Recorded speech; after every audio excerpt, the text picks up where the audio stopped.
नमस्कार, ANB news देख रहे हैं आप। मैं हूं आपके साथ पल्लवी राजपूत और हमारे खास कार्यक्रम उत्तराखंड का महासंग्राम में आप सभी का स्वागत है।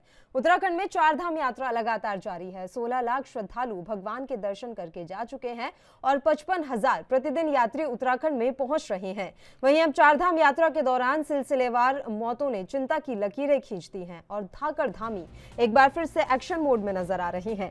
सीएम धामी ने अधिकारियों को सख्त निर्देश दिए हैं कि चारधाम में आने वाले यात्रियों के लिए हर सुविधा मुहैया कराई जानी चाहिए। सीएम आवास में धामी ने चारधाम यात्रा व्यवस्थाओं की समीक्षा की। उन्होंने यात्रा के दौरान यात्रियों के स्वास्थ्य को लेकर चिंता व्यक्त करते हुए इस संबंध में प्रभावी व्यवस्था सुनिश्चित करने के निर्देश दिए।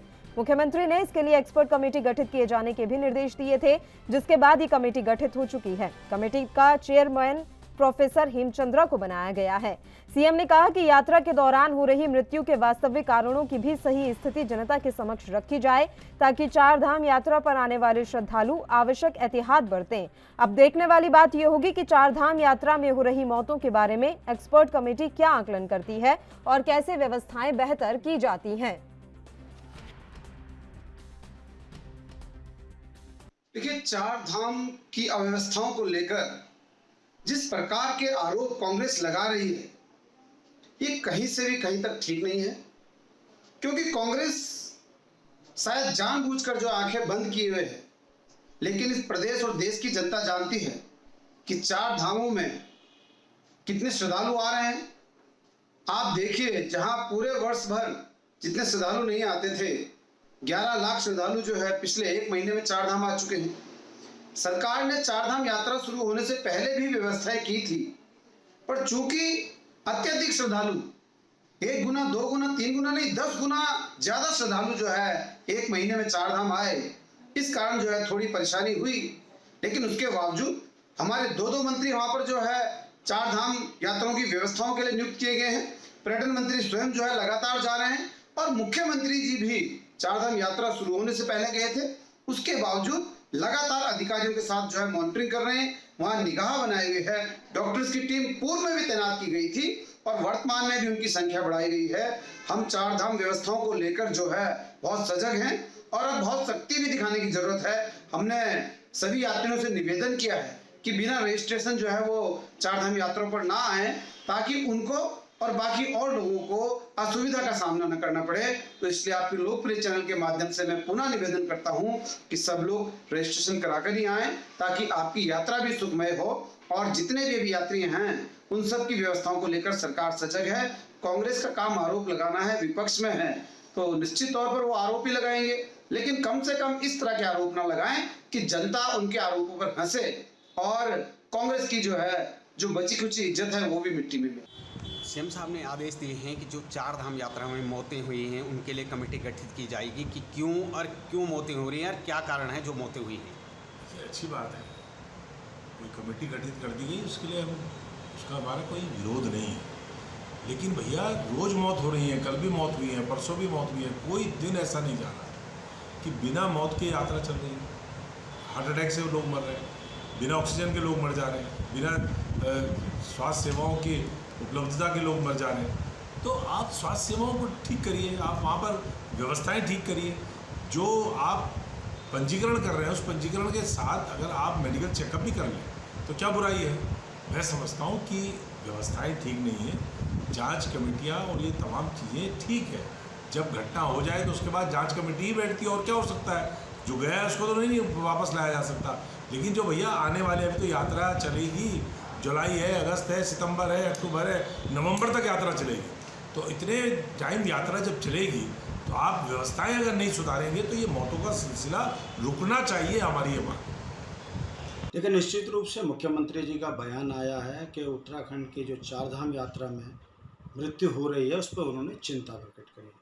साथ ही उन्होंने कहा है कि इसमें कमेटी गठित कर हम इसकी जाँच करेंगे।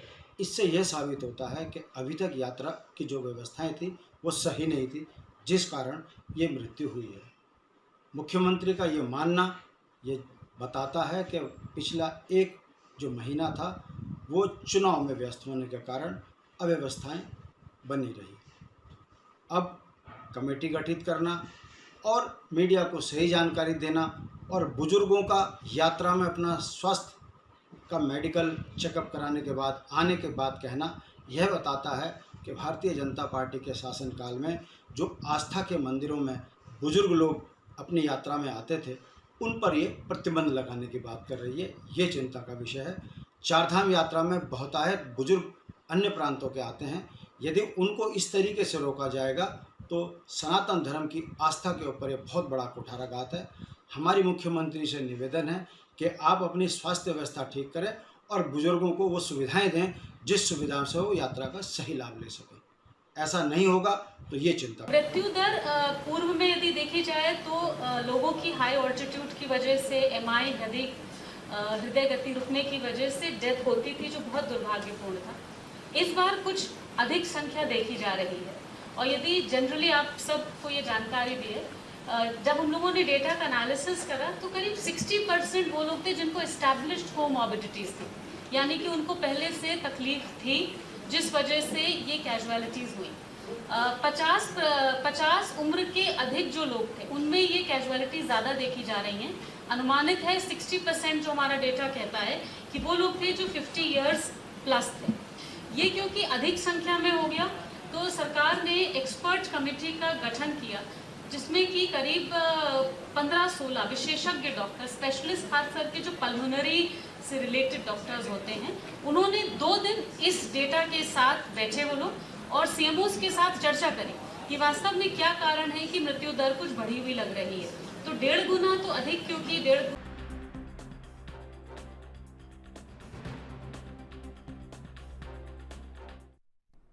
चलिए इस मसले पर हम चर्चा की शुरुआत कर लेते हैं। 3 मेहमान इस समय हमारे साथ जुड़े हुए हैं। मेहमानों से आपका परिचय करवा देते हैं। सूरज सिंह नेगी जी हमारे साथ जुड़े हुए हैं, कांग्रेस पार्टी के प्रवक्ता हैं। रविंद्र कुमार जी भारतीय जनता पार्टी के प्रवक्ता और देवेंद्र कुमार जी यूकेडी के नेता हैं। तीनों ही मेहमानों का स्वागत है एएनबी न्यूज पर। रविंद्र जी, शुरुआत आप ही के साथ कर लेते हैं। सर, चारधाम यात्रा को लेकर निगरानी समिति बनाने का फैसला सीएम धामी की तरफ से किया गया है। आपको नहीं लगता कि ये समिति पहले ही गठित कर दी जानी चाहिए थी? तो अब तक जितने लोगों की मौत हुई है, शायद मौत का आंकड़ा थोड़ा कम होता या और जो श्रद्धालु आ रहे हैं, अभी भी आते जा रहे हैं, वो जागरूक हो पाते।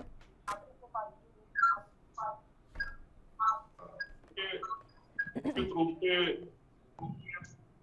इस प्रकार से यात्रा में लोग दुखद मौत हो गया है, उसके लिए बहुत कष्ट भी है और बहुत चिंता भी है और बहुत दुख भी है। इसी को देखते हुए माननीय मुख्यमंत्री ने एक कमेटी, एक्सपर्ट कमेटी का गठन किया है कि क्या कारण है कि इतनी ज्यादा जो है ये मौतों का आंकड़ा जो हुआ है, लगभग 124 लोगों की दुखद जो है मृत्यु हुई है। ऐसे आंकड़े को क्यों बढ़ा है, जिसके कारण एक्सपर्ट कमेटी जो है इसका पता लगाएगी। कि अभी मैं आपके क्योंकि जिस माध्यम से हम जुड़ते हैं उसमें पता नहीं लग पाता कौन बोल रहा था, उन्होंने बताया कि किस प्रकार से 50 साल की उम्र से ऊपर के लोगों और वह भी 60% ऐसे लोग जो पहले से किसी न किसी बीमारी से ग्रसित थे, ऐसे लोगों की आंकड़ा जो है वो है। लेकिन इसमें और भी अच्छे थे कि क्या कि किस कारण से ऐसी हुई है, क्या कोई व्यवस्था के कारण हुई, बीमारी के कारण हुई। तो ये सारी चीजें जब आकलन के आधार पे आएगी तो निश्चित रूप से इससे कहीं ना कहीं इसका लाभ आने वाले लोगों को जरूर मिलेगा कि जो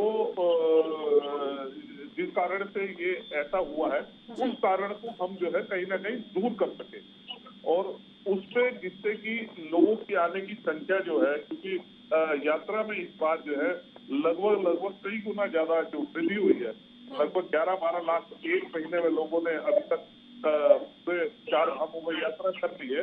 तो ऐसी आगे भविष्य में भी ऐसी ही संख्या, मैं ये बात करता हूँ कि आने वाले भविष्य में इससे भी डबल संख्या होगी। तो इसका ये फायदा हमें जरूर आने वाले समय में मिलेगा कि ऐसी एक एक्सपर्ट कमेटी जो इसका पता लगाएगी और उसके बाद वो अपनी रिपोर्ट जब मुख्यमंत्री को देगी उन कारणों का कारण, तो उसमें किसी प्रकार का क्या व्यवस्था बनेगी या किस प्रकार से कोई गाइडलाइन नहीं बनेगी, तो उसमें जरूर आने वाले समय में इसका लाभ जरूर होगा। और ऐसे अब मुख्यमंत्री जी ने करके बहुत अच्छा कार्य किया और मैं आपके चैनल के माध्यम से और अपनी पार्टी की ओर से उन्हें बहुत बहुत शुभकामनाएं, बधाई देता हूँ कि मुख्यमंत्री जो है पूरे प्रदेश में एक जो है इस समय एक अभिभावक की तरह जिस तरह काम कर रहे हैं, निश्चित रूप से आने वाले का नाम है। सूरज सिंह नेगी जी, सरकार के इस कदम की सराहना करते हैं आप? चारधाम यात्रा में आने वाले वक्त में सुविधाएं जो हैं वो लोगों को मिल सके, व्यवस्थाएं और ज्यादा सुदृढ़ हो सके, इसके लिए धाकड़ धामी ने ये फैसला लिया है। जी कांग्रेस पार्टी चारधाम यात्रा पर जो अव्यवस्थाएं थी और जो सरकार की नाकामी थी, उसको मीडिया के साथ साथ कांग्रेस पार्टी भी समय समय पर उजागर कर रही थी। और भारतीय जनता पार्टी कांग्रेस पर आरोप लगा रही थी कि कांग्रेस जो है गलत कह रही है, गलत आंकड़े दे रही है। परंतु जिस प्रकार से 2 साल के कोरोना के बाद तीर्थ यात्रियों का सैलाब उमड़ा है, वो निश्चित तौर पर कहीं न कहीं उत्तराखंड के लिए शुभ संकेत है, क्योंकि इस तीर्थ यात्रा से उत्तराखंड की आर्थिकी जुड़ी हुई है, यहाँ के लोगों का रोजगार जुड़ा हुआ है। तो ये जो भीड़ आ रही है, ये अच्छा संकेत है। और हम लोग तो पहले से कहते आ रहे थे कि सरकार विफल रही है, सरकार अपनी जिम्मेदारी का निर्वहन सही ढंग से नहीं कर रही है। और जहां जो डबल इंजन की पूर्ण बहुमत की सरकारें हैं, प्रचंड बहुमत की सरकारें हैं जी, उस सरकार को, केंद्र सरकार हो, प्रदेश सरकार हो, इसमें सब लोगों का दायित्व है कि यात्रियों को असुविधा न हो, उनको सुविधा मिले और उनको जो है सुगम और सुरक्षित यात्रा बने। इसके लिए सरकार को प्रयास करना चाहिए। और मैंने तो पहले भी कहा कि केंद्र की सरकार हो, चाहे राज्य की सरकार हो, चाहे अन्य प्रदेशों की भी सरकारें हो, इस यात्रा को जो है हमको पॉजिटिवली लेना चाहिए। और जितने लोग आ रहे हैं उनके लिए हम अस्थायी रूप से क्या व्यवस्था कर सकते हैं, कहीं रहने की व्यवस्था करनी है तो टेंट कॉलोनी के रूप में हम व्यवस्था कर सकते हैं, पानी की व्यवस्था है, स्वास्थ्य की व्यवस्था है, जो पर्यटन आने जाने की जो व्यवस्था है, सड़कों पर जाम न लगे उसके लिए हमको व्यवस्था करनी है। और तीर्थ यात्रियों को महंगा कोई सामान न मिले, उनको जो है सही तरीके की सुविधाएं मिले, ये होना चाहिए। और लंबे समय से कांग्रेस पार्टी मांग करती आ रही थी कि सरकार को इस बारे में गंभीरता से विचार करना चाहिए। और मैं समझता हूं कि ये अच्छा संकेत है कि मुख्यमंत्री जी ने देर आए दुरुस्त आए कि कम से कम, क्योंकि बेचारे पहले चुनाव में व्यस्त थे, चुनाव महत्वपूर्ण था, और अब उन्होंने अगर एक्सपर्ट कमेटी बनाई है तो निश्चित तौर पर उस कमेटी का ताना मार ही दिया आपने सर, ताना मार ही दिया कि चुनाव में व्यस्त थे और चुनाव ज्यादा इम्पोर्टेंट था। जो सच्चाई है पल्लवी, जो सच्चाई है वो तो कहनी पड़ेगी। हम तो पहले से कहते आ रहे थे कि पूरी सरकार आइसोलेटेड है और चुनाव में लगी हुई है और तीर्थ यात्रा को लेकर सरकार कतई गंभीर नहीं है, तो वो सबके सामने है। अब आपके हिसाब से सरकार तीर्थ यात्रा में पूरी तरीके से फेल साबित हुई, बावजूद इसके सीएम धामी चुनाव जीत गए। सर, क्या उत्तराखंड के लोगों को पता नहीं है कि तीर्थ यात्रियों की किस तरीके से मौत हुई, या अव्यवस्था का क्या आलम है, या गंदगी किस तरीके से फैलाई जा रही है, लोगों का क्या नुकसान हो रहा है? क्या जनता अनभिज्ञ है इन सारी बातों से? देखिए, चुनाव पूरे उत्तराखंड का नहीं है, चुनाव केवल चंपावत का था और संभवतः चंपावत में चारधाम यात्रा का उतना असर नहीं पड़ा होगा। चारधाम यात्रा से हमारे जो चारधाम यात्रा के क्षेत्र हैं वो ज्यादा प्रभावित हैं। और जहां तक तीर्थ यात्रियों का प्रश्न है तो तीर्थ यात्री पूरे भारत से आ रहे हैं, विदेशों से यात्री आ रहे हैं और उनकी सुविधा का जो है ध्यान रखा जाना चाहिए।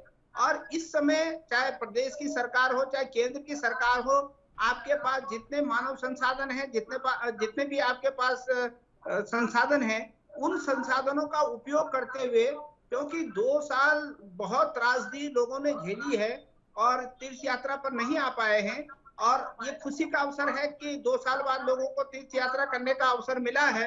तो लोगों को इस अवसर से जो है वंचित नहीं होना चाहिए। और प्रदेश की सरकार हो चाहे केंद्र की सरकार हो चाहे अन्य सरकारें भी अगर वो सहयोग कर सकती हैं, और सहयोग लेने में हमको संकोच नहीं करना है। चाहे वो उत्तर प्रदेश की सरकार से हम सहयोग ले सकें, चाहे हिमाचल की सरकार से, जहां जो भी आसपास के प्रदेशों की सरकारें हैं, उन सरकारों से भी अगर हम सहयोग ले और बेहतर यात्रा जो है हम उनको सुखद और सुरक्षित यात्रा हम उन लोगों को करा सके, तीर्थ यात्रियों को, ये हमारी जो है जिम्मेदारी है। सर, चारधाम यात्रा को लेकर अभी तक जो सरकार के द्वारा व्यवस्था बनाई गई थी, क्या वो व्यवस्था नाकाफी साबित हुई और इसके लिए अब एक बार फिर से सीएम धामी को मैदान में उतरना पड़ रहा है और अब उनके द्वारा निगरानी समिति का गठन किया गया है? निश्चित तौर पर सरकार के अब तक के प्रयास जो है पर्याप्त नहीं थे। सरकार की संवेदनशीलता का पता इससे लगता है कि पर्यटन के विदेश दौरे पर देवेंद्र जी से सवाल है मेरा सर, ये देवेंद्र जी से सवाल है। सूरज जी, लौटूंगी आपके पास सर। देवेंद्र जी से मेरा ये सवाल है। देवेंद्र जी, आवाज मिल रही है आपको? जी जी जी, बताएं देवेंद्र जी। ये जो वर्तमान में यात्रा चल रही है, ये उत्तराखंड के लिए खुब संकेत भी है, क्योंकि तीर्थाटन का जो हमारा क्षेत्र रहा है, एक बड़ा समृद्धशाली क्षेत्र था, लेकिन सरकारें इसको मुकाम तक नहीं पहुंचा पाई है। और ये आरोप प्रत्यारोप का दौर भी है। प्रश्न ये है कि केदारनाथ जैसे संवेदनशील जगह पे और 2013 के बाद जबकि सारी सरकारें देख भी रही है कि हज यात्रियों की संख्या लगातार बढ़ रही है, सुविधाओं के नाम पे केवल घोषणाएं ही की जाती है और हकीकत जो वर्तमान में दिख रही है, लगभग श्रद्धालुओं की मौत अकेले केदारनाथ जैसी जगह पे मैं समझता हूँ कि 60 से ऊपर श्रद्धालुओं की मौत हो चुकी है। यही नहीं, केवल श्रद्धालुओं की नहीं, घोड़े खच्चरों की मौत जी। तो ये सारी अव्यवस्था के कारण हुआ है। कहीं यात्रा व्यवस्थित नहीं हो पाई है, तो इसकी जिम्मेदारी सरकार को लेनी चाहिए। एक्सपर्ट कमेटी बना करके इसका कोई समाधान नहीं निकल सकता, मुझे लग रहा है। जिम्मेदारी लेने से समाधान निकल जाएगा? नहीं, ये तो कौन सा लॉजिक हुआ सर कि एक्सपर्ट कमेटी बनाने से समाधान नहीं निकलेगा लेकिन जिम्मेदारी लेने से निकल जाएगा? सुनिए, मैं ये कह रहा हूँ कि केवल जो है जिम्मेदारी देनी चाहिए, इसका मंथन करना चाहिए कि आखिर हम क्यों सुविधाएं नहीं दे पा रहे हैं। और जो हमारी यात्रा का जो है पुराना इतिहास है, जो स्थानीय स्तर से जो होता था, हमारे यहाँ ऐसा होता था पहले पहाड़ में, जो पहाड़ की प्रवृत्ति के लोग बुढ़ापे में जो है यात्रा करने जाते थे, जब वहाँ से सुरक्षित लौट आते थे तो तब गाँव में जो है लोगों को भोज भात देते थे। तो ये पहाड़ की परंपरा रही है पहले से।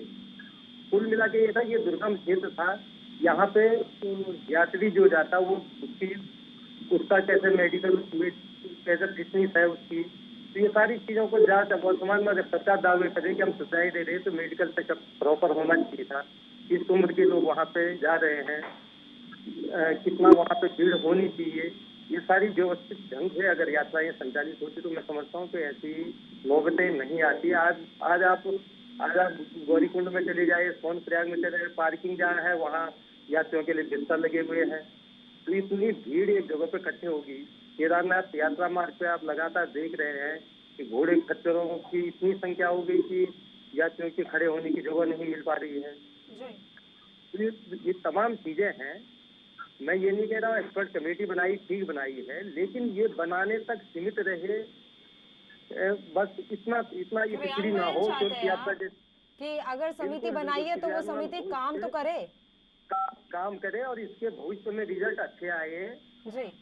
हमारा कहने का मतलब, क्योंकि 13 के बाद लगातार आपदा जब आई है और उसके बाद जब हमारा केदारनाथ यात्रा शुरू होने लगी 15-16 से, तो लगभग यात्रियों की संख्या पिछले साल भी अच्छी यात्रा रही। इस बार भी जो है, इस बार तो रिकॉर्ड ही टूट गया है बहुत। इसमें तो मुझे लग रहा है आने वाले समय में ये बहुत अच्छा और ज़्यादा बढ़ के होगी। तो इसके लिए केवल बयानबाजी और ये केवल कमेटियों को बना करके और उसका कोई विश्लेषण न करके और भविष्य के लिए कोई सुविधा न दे करके तिथि करने तक सीमित न रहे। ठीक है रविंद्र जी, आपको अलग अलग सुझाव मिल रहे हैं, उम्मीद करते हैं कि इन सुझावों पर अमल भी किया जाएगा। नहीं देखिए, जिस प्रकार से, क्योंकि मेरे पे इको बहुत आ रहा है, मैं अपने कांग्रेस के मित्र की बात को ठीक से सुन नहीं पाया। उन्होंने क्या कहा, क्योंकि बहुत इको कर रहा था। अगर आप इसे सही करवा देंगे तो थोड़ा ठीक हो जाएगा। ठीक है सर, अभी वापस साउंड सही करवा देते हैं। लेकिन वो लगातार यही बात कह रहे थे कि अव्यवस्थाओं की बात तो लगातार कांग्रेस पार्टी उठा रही थी, लेकिन भारतीय जनता पार्टी उन पर बस राजनीति करने का आरोप लगा रही थी। उन्होंने कहा कि आप चुनाव में व्यस्त थे, इसलिए चारधाम यात्रा की व्यवस्थाओं पर ध्यान ही नहीं दे पाए, और उसका नतीजा ये है कि इतनी मौतें हो गई। ना सिर्फ इंसानों की, यहाँ पर घोड़े खच्चरों की जान भी जा रही है। उससे भी बड़ी बात उन्होंने ये कही है कि पहले से ध्यान दे देते तो शायद चीजें सही हो जाती। हालांकि वो मान रहे हैं कि देर आए दुरुस्त आए। अब आपने जो निगरानी समिति गठित की है वो भविष्य में बेहतर काम करे। देखिए, कांग्रेस का काम जो है सिर्फ आरोप लगाना है। मैं आपको एक बार फिर बता दूं कि केदारनाथ की यात्रा जिस प्रकार की दुर्गम यात्रा है, वहां पर फिर भी आज अगर जिस प्रकार से हमारे यूपीडे के मित्र भी कह रहे थे कि केदारनाथ जैसी जगह में मौतें ज्यादा हुई हैं, तो वो हकीकत है कि वहां पे इतना दुर्गम क्षेत्र है और ऑक्सीजन की कमी होने के कारण अगर कोई व्यक्ति पहले से कोई पीड़ित है कोई बीमारी से, तो निश्चित रूप से उसके लिए थोड़ी सी अधिक दिक्कत हो जाती है। लेकिन ये कहना कि सरकारों ने कोई काम नहीं किया, कोई व्यवस्था नहीं बनाई, तो ये कहना बिल्कुल पूरे तरीके से झूठा है। जिस प्रकार की मेडिकल फैसिलिटी हो और यात्रियों को रहने की व्यवस्था, तो ये कहना बिल्कुल कतई रूप से ठीक नहीं है। हाँ, ये है कि यात्रा का दबाव बढ़ने के कारण, क्योंकि बहुत बड़ी संख्या में 2 साल से यात्रा हो ही नहीं, 2 साल के बाद जब यात्रा शुरू हुई तो बहुत ज्यादा अधिक तादाद में, यहाँ तक कि माननीय मुख्यमंत्री को यात्रा के बीच में एक बार निवेदन भी करना पड़ा कि लोग कृपया करके जब उनका रजिस्ट्रेशन हो जाए तब चले, उससे यात्रा खुद भी आप व्यवस्थित रूप से कर सकेंगे और दूसरे को भी दिक्कत नहीं होगी। तो इस तरीके से आप समझ सकते हैं, पहाड़ी क्षेत्र है, दुर्गम रास्ते हैं और दुर्गम स्थिति है, फिर भी ऐसी स्थिति में 11-12 लाख लोगों को सुगम तरीके से यात्रा करा के उनके घर तक, वह अपने घर तक वापिस हो गए। लेकिन इसमें एक दुखद ये है कि 124 लोगों की जिस प्रकार से मृत्यु हुई है, उसका हमें वाकई में शोक है और दुख भी है। आगे से भविष्य में ऐसा ना हो, इसको देखते हो धामी जी ने जिस प्रकार से ये कमेटी का गठन किया है, इस कमेटी के सहारे जो है ना, अभी जैसे यूकेडी के मित्र कह रहे थे कि मंथन करने की जरूरत है, तो आपने हालांकि उनको तुरंत जवाब दिया। तो ये मेरे भाई, ये मंथन ही है, ये एक्सपर्ट है, वो लोग हैं जो एरिया वाइज तरीके से देखेंगे कि आगे भविष्य में अगर कहीं गलती है या कोई व्यवस्था में गड़बड़ है तो उस व्यवस्था को कैसे दुरुस्त किया जा सके, जिससे कि ये, सरकार को उम्मीद नहीं थी ना रविंद्र जी, एक बात बताएं, सरकार को भी उम्मीद नहीं थी ना कि इतनी संख्या में श्रद्धालु आ जाएंगे। आपको शायद कम संख्या की उम्मीद थी और व्यवस्थाएं भी उसी तरीके से बनाई गई थी।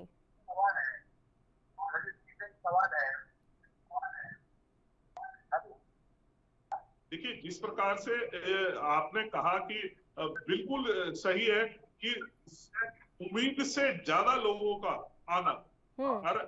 आना जो है इस बार इस ओर इशारा करता है कि लोगों के अंदर अपने धर्म और आस्था को लेकर जिस प्रकार से केदारनाथ और बद्रीनाथ, यमुनोत्री, गंगोत्री में लोगों का एकदम आना हुआ है, वो सरकार भी इसमें इतना नहीं सोचा था कि इस तरीके से एकदम इतने लोग आ जाएंगे। लेकिन फिर भी मैं माननीय मुख्यमंत्री जी की और यहाँ के अधिकारियों की, कर्मचारियों की और ऐसे वो पुलिस बल जो व्यवस्था सुधारने के लिए दिन रात, मैंने खुद देखा है, 48 घंटे वे लोग काम कर रहे हैं और ऐसे लोगों को मैं सैल्यूट करूंगा जो व्यवस्था बनाने के लिए दिन रात एक करे हुए हैं। ऐसे सामाजिक संगठनों का जिन्होंने व्यवस्था बनाने के लिए दिन रात, ऐसे मेडिकल में लोगों का, डॉक्टरों का, टीमों का, एम्बुलेंस वालों का जो दिन रात लोगों की सेवा में लगे हुए हैं, ऐसे लोगों को मैं आपके टीवी के माध्यम से, लोकप्रिय चैनल के माध्यम से उनको बधाई भी दूंगा, क्योंकि बहुत सारे लोगों को एक बहुत अच्छी यात्रा करा के उनके घर तक इन्होंने पहुंचाया, इन्हीं लोगों ने पहुंचाया।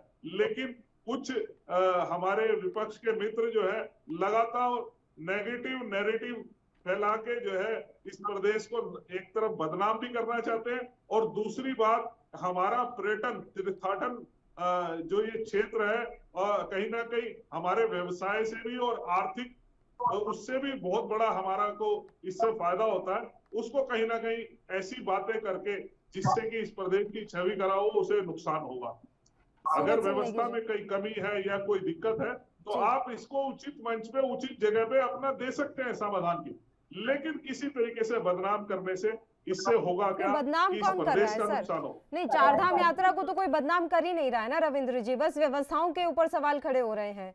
व्यवस्थाओं के ऊपर बदनामी में मैं आपको याद दिलाना चाहूंगा कि कांग्रेस की प्रवक्ता ने आज से 10-15 दिन पहले एक बयान दिया था। उन्होंने कहा था कि भाई हम किसी भी सूरत में यात्रा को जो है बदनाम नहीं करेंगे, और मुझे बहुत अच्छा लगा था उनका बयान। लेकिन उनके बाद भी फिर भी कोई ना कोई बहाने से इस तरीके से आरोप प्रत्यारोप करते रहे, क्योंकि ऐसे तो 10-15 दिन पहले भारतीय जनता पार्टी के भी एक प्रवक्ता का बयान बड़ा सुर्खियों में आया था, जिसमें उन्होंने कहा था कि जो लोग मरे हैं वो चारधाम नहीं आते तो भी उनकी डेथ हो जाती। ये बात आपके भी एक प्रवक्ता ने कही थी। आस्था को लेकर भी उन्होंने कोई बयान दिया था, शायद सर आपको याद होगा। तो अब इन बयानों का तो क्या किया जाए, ये बयानवीर तो हर पार्टी में बैठे हुए हैं। बात बस ये है कि व्यवस्थाएं कहीं ना कहीं कमी रही इन व्यवस्थाओं में, ये सरकार भी मानती है, और हम उम्मीद करते हैं कि भविष्य में इस तरह की कोई भी गलतियां ना दोहराई जाएं। सूरज सिंह नेगी जी, आपके बयानवीरों की भी चर्चा हो रही है सर, कि आपका तो काम भी बस ये है कि किस तरीके से सरकार को बदनाम किया जाए, यात्रा को बदनाम किया जाए, व्यवस्थाओं पर सवाल खड़े किए जाएं। देखिए पल्लवी जी, अब भारतीय जनता पार्टी चाहती है कि कांग्रेस अपना मुंह बंद कर दे, टेप चिपका दे जी, तो ये तो संभव नहीं है। सरकार की विफलताओं को सामने लाना, सरकार की नाकामियों को सामने लाना हम लोगों का धर्म है, और ये कहते हैं कि उचित मंच पे बताना चाहिए। अब आप ये बताइए कि भारतीय जनता पार्टी की सरकार ने कौन सा मंच रखा हुआ है जहां पर विपक्ष जाके अपनी शिकायत दर्ज कराए? ये दरअसल दिक्कत कहां पर है कि ये इनकी नाकामी ऐसी है कि इनको एक तो इतना आभास नहीं था सरकार को कि इतने तीर्थयात्री यहाँ पर आएंगे जी। दूसरी बात, अब जब यहाँ पर तीर्थयात्री तेजी से आए तब जाकर के जो है ये अपील कर रहे हैं। अरे भाई, आपके पास सरकार है तमाम, मैंने कहा ना, चाहे केंद्र की सरकार हो चाहे प्रदेश की सरकारें हैं, उनका आप सबको सहयोग लेना चाहिए था। और जिस प्रकार से अपने कामों का आप बहुत बड़े बड़े विज्ञापन दूसरे राज्यों में भी छपवाते हैं, तो कम से कम दूसरे राज्यों में भी समाचार पत्रों के माध्यम से, टीवी चैनलों के माध्यम से पूरे देश में एक संदेश जाना चाहिए था कि जितने भी तीर्थयात्री उत्तराखंड में चारधाम यात्रा पर आ रहे हैं उनको पंजीकरण करा के आना चाहिए। और लोगों की बढ़ती हुई भीड़ को देखते हुए सरकार को अस्थायी इंतजाम करने चाहिए। तत्काल जो है युद्ध स्तर पर अगर हम चाहते हैं कि तीर्थयात्री उत्तराखंड में आए, और हर यात्री की जो आने वाला श्रद्धालु है उसकी एक तमन्ना है कि वो चारधाम यात्रा कर सके, वो भगवान बद्रीनाथ के, केदारनाथ के, गंगोत्री यमुनोत्री के दर्शन कर सके, तो हमको उनको संसाधन उपलब्ध कराने पड़ेंगे। और निश्चित तौर पर ये अस्थायी तौर पर जितनी भी व्यवस्था हो सकती है, चाहे वो टेंट लगाने का काम हो, चाहे परिवहन की बात हो, चाहे बसों की संख्या की बात हो, वहां पर जो व्यवस्थाएं हैं उनको सुरक्षित करने की बातें, तो ये राज्य सरकार को करना चाहिए। और ये कहते हैं कि कांग्रेस जो है आरोप लगा रही है। भाई, अगर हम कमियों को उजागर नहीं करेंगे तो इसका मतलब हम चुप बैठ जाए, मुंह सिल दें, तो इसलिए ये तो संभव नहीं है। और इनको हमारे सुझाव, हमारे अगर कहीं हम कमियों को उजागर करते हैं तो इनको जो है अगर बुरा लगता है तो इसमें हम कुछ नहीं कर सकते। परंतु कांग्रेस निश्चित तौर पर जो अव्यवस्थाएं हैं, जो सरकार की नाकामियां हैं, निश्चित तौर पर उन नाकामियों को सरकार के सामने आपके चैनलों के माध्यम से, समाचार पत्रों के माध्यम से, या जो भी माध्यम हमको उपलब्ध होंगे हम उन माध्यमों से इसको जरूर लाएंगे। ठीक है। सीएम धामी ने यह भी कहा है कि चारधाम यात्रा से संबंधित व्यवस्थाओं के प्रति नकारात्मक संदेशों से बचा जाए। सर, किस तरह के नकारात्मक संदेश इस समय प्रसारित किए जा रहे हैं?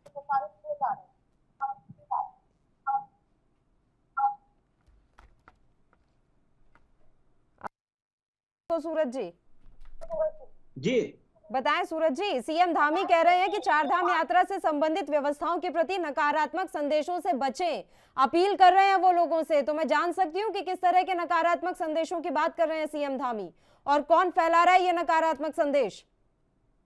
ये देखिए, ये तो मुख्यमंत्री जी को स्पष्ट करना पड़ेगा कि कौन लोग जो है नकारात्मक संदेश फैला रहे हैं। हम लोगों का तो कहना है, जिस प्रकार से भारतीय जनता पार्टी के जो प्रवक्ता हैं और जिस प्रकार से वो कह रहे हैं कि ये बड़ा दुखद है कि वो लोग अगर यात्रा पे न भी आते, घर पे भी रहते, तब भी वो जो है काल के ग्रास में चले जाते, तो ये बहुत दुखद है। और हमको, अगर हम कहीं ना कहीं जो है तीर्थ यात्रियों का सम्मान करते हैं, इन तीर्थ स्थलों का सम्मान करते हैं, अगर कहीं ना कहीं हमारे दिल में इन तीर्थ स्थलों के प्रति श्रद्धा है, यहाँ पर आने वाले श्रद्धालुओं के प्रति श्रद्धा है, तो निश्चित तौर पर हमको जो है व्यवस्थाएं देनी चाहिए और व्यवस्था को चाक चौबंद करना चाहिए। मैंने कहा ना कि राज्य सरकार के अगर संसाधन कम पड़ रहे हों तो केंद्र सरकार से हमको मानव संसाधन हो चाहे अन्य संसाधन हो, उनको लेने में कोई संकोच नहीं करना चाहिए। आसपास के हमारे प्रदेश हैं, वहां से भी हम उसको मदद ले सकते हैं, परंतु हम चाहते हैं कि देश में से आने वाला, विदेश से आने वाला जो तीर्थ यात्री है, जो हमारे चार धाम और हेमकुंड साहिब पांचवा धाम के रूप में जो यहाँ पर यात्रा चल रही है, वहां आने वाले श्रद्धालुओं की यात्रा सुगम हो, सुरक्षित हो, ये हमारा कहना है और हम ये प्रयास करते रहेंगे। देवेंद्र कुमार जी, आवाज मिल रही है आपको? जी जी जी जी सर, तमाम कोशिशों के बावजूद भी सरकार मौत का आंकड़ा बढ़ने से रोक नहीं पा रही है, वजह क्या मान रहे हैं आप इसकी? ऐसा नहीं है कि कोशिशें नहीं की जा रही, सीएम धामी खुद मैदान में है, लेकिन मौतों का सिलसिला रुक नहीं रहा है। ये तो अभी भाजपा के जो प्रवक्ता बैठे हैं, उन्होंने स्पष्ट कर दिया कि धामी जी चुनाव में व्यस्त थे, इसलिए समय नहीं दे पाए। तो ये तो स्पष्ट उन्होंने कर दिया कि धामी जी कितने चिंतित हैं, पहली बात। दूसरी बात, मैं भाजपा के प्रवक्ता से ये पूछना चाहता हूँ कि ये थोड़ा हास्यास्पद लग रहा है कि अत्यधिक भीड़ वहाँ पे आ गई, जिसके हमें अंदाजा ही नहीं था। नहीं सर, ये वाली बात सच है, इतनी उम्मीद नहीं थी जितनी भीड़ इस बार आ गई श्रद्धालुओं की। जी, तो सरकार क्या कर रही थी आपको मैं बता दूं, अप्रैल माह में सारे होटल लॉजेस सब बुक हो चुके थे केदारनाथ के लिए। जैसे आपके हेली सेवाओं की टिकट बुक हो चुके थे। क्या इस चीज का अंदेशा नहीं था? मंत्री, इनके जो पर्यटन मंत्री थे वो विदेश में थे। संवेदनशीलता देखिए, 2 मंत्रियों को सरकार द्वारा लगाया गया है बद्रीनाथ के लिए और बद्रीनाथ केदारनाथ यमुनोत्री के लिए। 2 मंत्री उनकी देख रेख के लिए अलग से डिप्यूट किए गए हैं। तो इसका मतलब ये पर्यटन मंत्रालय किसी काम का नहीं है। ये विरोधाभास देखो, ये सामने आया है। तो ये सरकार को इस चीज पर सोचना चाहिए, क्या इसका जवाब भी तो देना चाहिए कि आप कितने संवेदनशील थे। घोड़े खच्चर मर गए इसमें, सैकड़ों की 100 का आपको आंकड़ा पार कर गया शायद केदारनाथ में घोड़े खच्चरों का। और इनके पशुपालन मंत्री जी एक दिन जो है केवल जब इतनी संख्या में मर गए तब जा करके जो है केदारनाथ तक, गौरीकुंड तक विजिट करके और एक केवल फॉर्मेलिटी के रूप में वहाँ पे उपस्थित होकर के अधिकारियों को आदेश करके कि इनके लिए जो है व्यवस्थाएं ठीक से दुरुस्त की जाए, बस इतने तक सीमित है। कहीं गंभीरता नहीं है सरकार की इसके प्रति।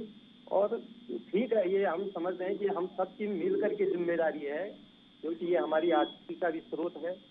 केदार ये तीर्थ स्थल हमारे जो है पहचान है। तो इस यात्रा को संचालित करना हर सरकारी नहीं है, इस प्रदेश की जनता का, हर नागरिक का कर्तव्य है कि आने वाले यात्रियों को अच्छा संदेश जाए, उनकी अच्छी सेवा हो, ताकि जो देवभूमि की परिचालना वो साकार हो पाए।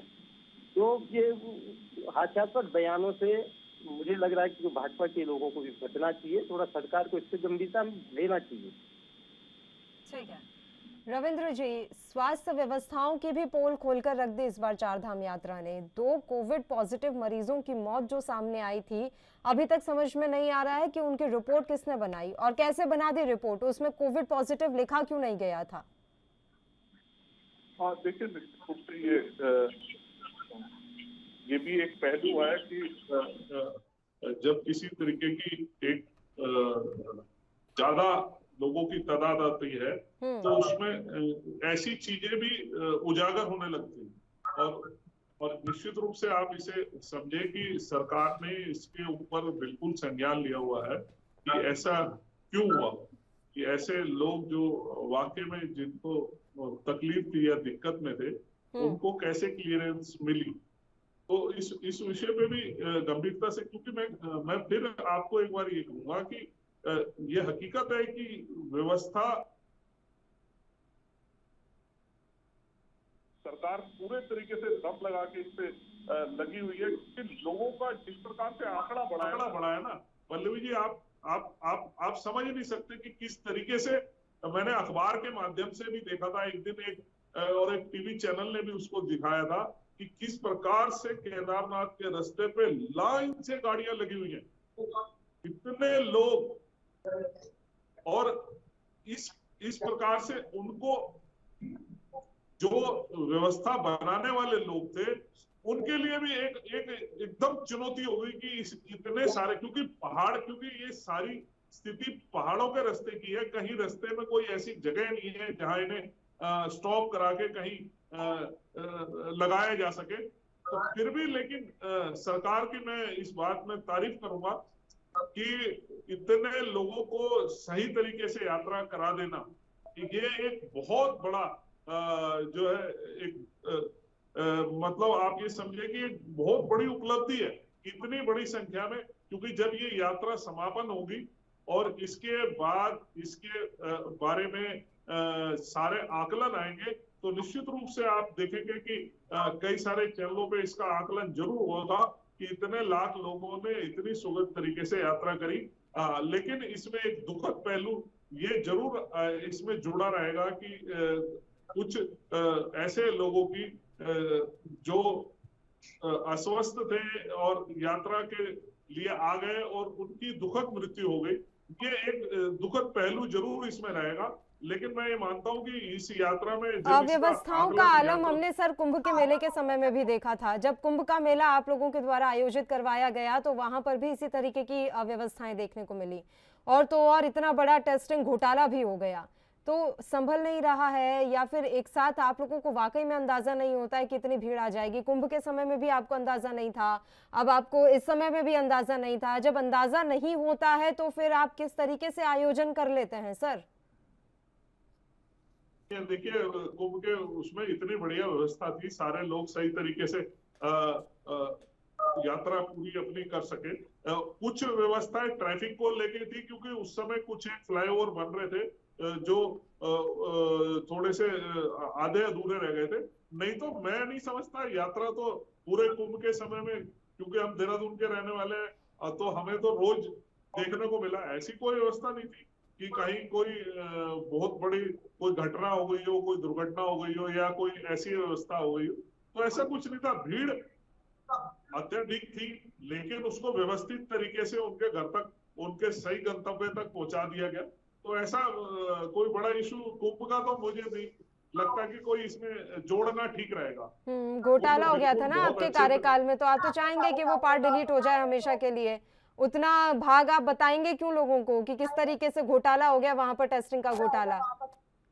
निश्चित रूप से जो ऐसा कहीं कोई आया है तो उसके बारे में विषय में सरकार और जांच एजेंसी अपना काम कर रही है। भविष्य में उस पर क्या उसका यही बात कह रहे थे अभी देवेंद्र जी कि तमाम आप जांच बिठा देते हैं, कमेटियां बिठा देते हैं, ये काम तो करें ना, ये कमेटियां, ये जांच, इनकी अंतिम रिपोर्ट क्या होती है ये किसी को पता नहीं होता। और अभी देवेंद्र जी ने यही सवाल उठाया कि ये निगरानी समिति गठित तो कर दी गई है, अब ये निगरानी समिति कैसे काम करेगी, वाकई में जो रिपोर्ट है वो लोगों तक पहुंचेगी या नहीं, इस बारे में अभी किसी को कोई जानकारी नहीं है और ना ही किसी तरह की कोई उम्मीद नजर आ रही है सर। नहीं, ऐसा नहीं है कि निगरानी कमेटी जो ये अभी इस व्यवस्था को बनाते हुए बनाई है कमेटी, ऐसा नहीं है कि इसकी कोई वो नहीं आएगी। और आप जैसे जागरूक पत्रकार हमेशा सदैव हमें याद दिलाते रहेंगे और सरकार से सवाल पूछते रहेंगे, क्योंकि और आपका अधिकार भी है। आप ऐसे इतनी जल्दी इन मामलों को हमारे से नहीं छोड़ने देंगे हमारे से, तो मुझे पता है आपकी पत्रकारिता के उस पर। चलिए, सूरज सिंह नेगी जी, अभी कुंभ का भी जिक्र हो गया था सर, तो कहना है अभी रविंद्र जी का कि कुंभ में ऐसी कोई अव्यवस्थाएं देखने को नहीं मिली थी। देखिए, कुंभ की जो अव्यवस्थाएं वो सबके सामने हैं, पूरे मीडिया ने देखी हैं, और जिस प्रकार से कुंभ में टेस्टिंग घोटाला हुआ है उससे भी सभी लोग परिचित हैं।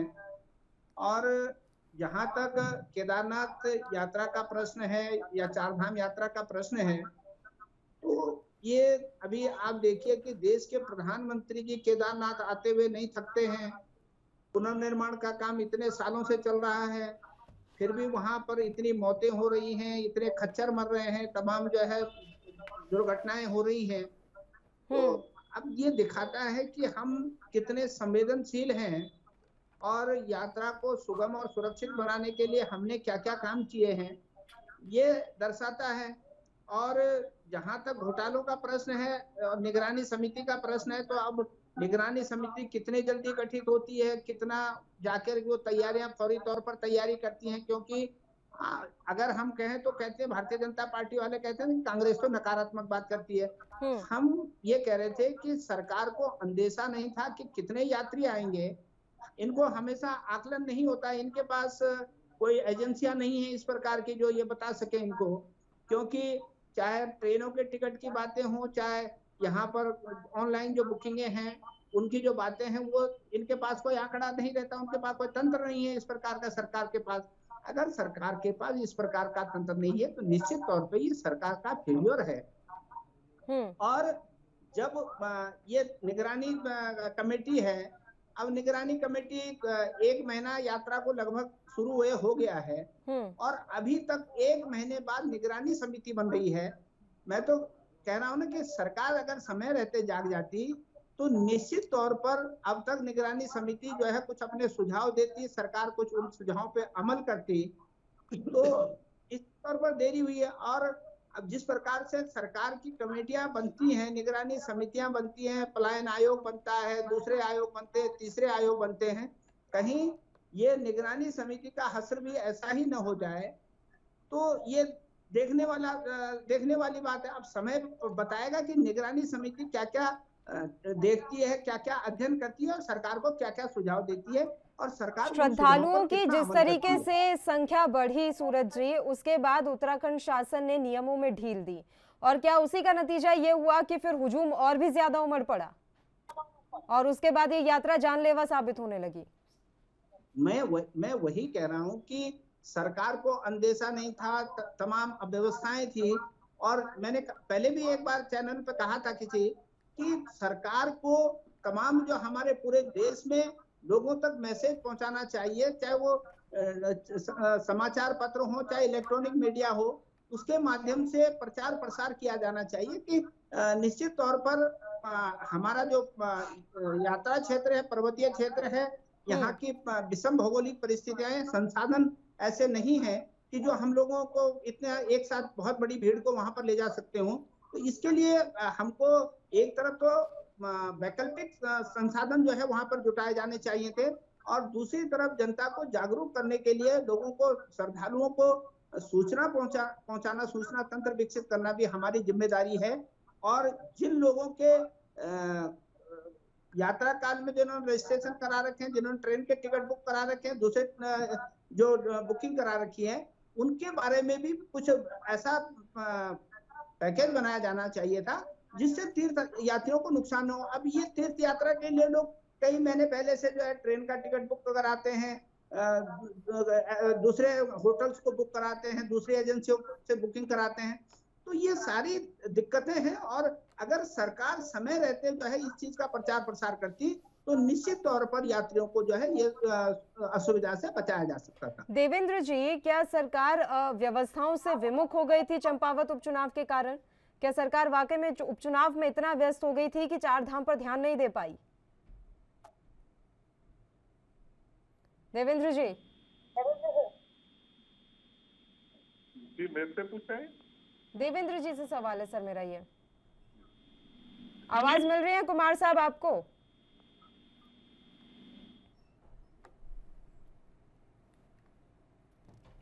चलिए, देवेंद्र जी तक आवाज नहीं पहुंच रही है, आपका रुख करूंगी मैं रविंद्र कुमार जी। सूरज सिंह नेगी जी ने आप पर काफी सारे आरोप लगाए हैं, हालांकि वो बार बार ये भी कह रहे हैं कि कांग्रेस पार्टी पर आप पलटवार कर देते हैं, कि वो सिर्फ बदनाम करने का काम कर रहे हैं, जबकि उनके द्वारा बार बार चेताया जा रहा था 4 धाम को लेकर। देखिए, चेताना विपक्ष के मुख्य विपक्षी दल है, चेताना इनका फर्ज है सरकार को लगातार, लेकिन चेताने में, आरोप लगाने में और बदनाम करने में ये बहुत बड़ा अंतर है। जिस प्रकार से इनको लोगों ने, उत्तराखंड की देवभूमि की जनता ने मैंडेट दिया कि आपने विपक्ष में रहना है, लेकिन ये विपक्ष की भूमिका ना निभाते हुए नैरेटिव जो है, नेगेटिव नैरेटिव फैलाने में लग जाते हैं, जिसका असर जो होता है वो कहीं ना कहीं समाज के लोगों में गलत संदेश के रूप में जाता है। अच्छा, संदेश कैसा गलत जा रहा है, ये इसका परिणाम इन्होंने चंपावत में देख लिया। और जिस प्रकार से ये बार बार ये आरोप लगाते हैं कि चंपावत में बिजी थे, मैं ये कह रहा हूं कि चंपावत में माननीय मुख्यमंत्री जी मेरे ख्याल से मुश्किल से अपने जितने कार्यक्रम होंगे तो मेरे ख्याल से 5 या 6 बार गए। उसके बाद वहां तो संगठन ने चुनाव लड़वाया, संगठन भारतीय जनता पार्टी का इतना बड़ा है, उसमें पूरे तरीके से काम किया वहां पे। तो ये आरोप लगाना बार बार कि वहां चंपावत में बिजी थे, तो ऐसा हो गया कि मतलब आप, मैं बार बार फिर आपसे चैनल के माध्यम से कहता हूँ, ये जिस प्रकार से नेगेटिव नैरेटिव फैलाते हैं, उसका परिणाम ये है, ये खुद ही भुगत रहे हैं। लोग, जनता बिल्कुल समझदार हो गई है, समझने लग गई। अभी आपने देखा होगा कि इनके प्रदेश अध्यक्ष जी ने जिस प्रकार से अभी वो एक बयान दिया कि जांच तो मंदिर और मठों की भी होनी चाहिए, है ना। आपके शासन काल में, मुझे आज भी याद है, 2014 से पहले भी केदारनाथ गया हूं मैं। अगर आप गए हैं सूरज भाई, तो आपने देखा होगा कि केदारनाथ जाने का कैसा मार्ग था। और मेरे ख्याल से पूरी यात्राओं में 2-2.5 लाख लोग नहीं जाते थे पूरे सीजन में, क्योंकि व्यवस्था ही नहीं थी, गाड़ियां ही नहीं जाती थी।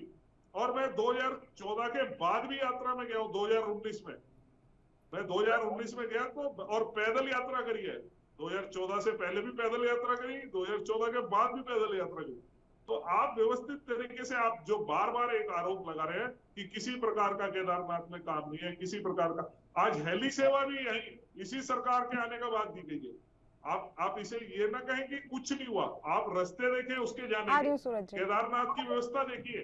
केदारनाथ ऐसा भव्य दिव्य दर्शन आपको होते हैं वहां जाके कि जैसा लगता है कि हम जो है स्वर्ग में आ गए हैं। अच्छा। तो ये इस तरीके की भ्रम और वो ना फैलाएं, जिससे कि इस चैनल के माध्यम से जो दर्शक देख रहे हैं वो आपकी इस बात पे कहीं ना कहीं हंसे।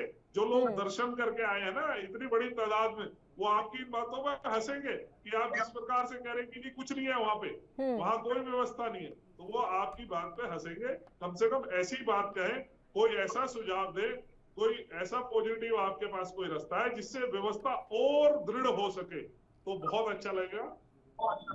सूरज जी, देखिए पल्लवी जी, हमारे मित्र कह रहे हैं कि केदारनाथ में स्वर्ग हो गया है, इन्होंने स्वर्ग बना दिया है।